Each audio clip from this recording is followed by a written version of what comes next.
I'd say what was missing was the satisfaction.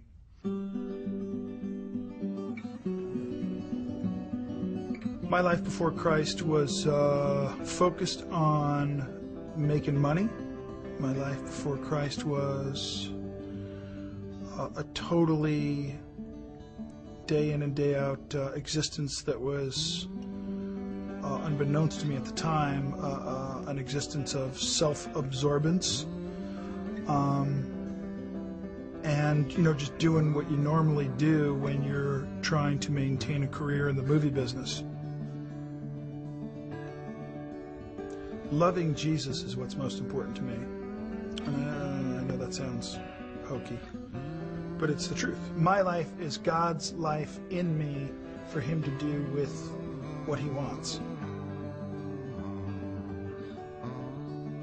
My wife and I were living in Tucson, Arizona about 16 years ago almost, and through the family we hired this cleaning woman. She's working with us for about 2 weeks, and my wife kind of notices her singing that she does every day in her work. Eventually, after a few more days of this, went to Augusta and said, I noticed your singing, and I was just curious, why is every song about Jesus?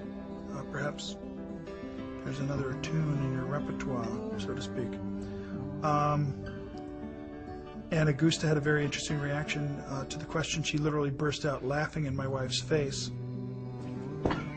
I just had to do that, sir.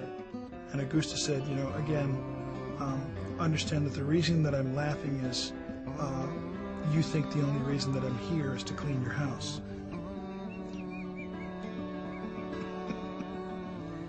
So my wife, she says, honey, I'd like to share with you something that Augusta just told me. And I said, what's that, dear? And she said, well, she just explained to me that the real reason she's here is because in the future, you and I are going to become born-again Christians, and at some point after that, we're going to have our own ministry.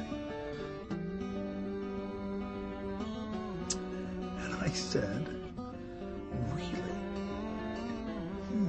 At that point in my career, I was making more money than I could ever wildly imagine, and just to hear that idea vocalized at that point in time was utterly ridiculous. But that's the beginning of the journey for me. When I got to a place of willingness to just simply say to myself, okay, I'm willing to believe that Jesus Christ is the Savior of the world. And I'm now going to ask God to show me what that means. And I'm going to read the Bible and apply it to my life to the best of my ability to have that understanding. That's when this whole experience became very, very real for me. I'm Stephen Baldwin. I am second.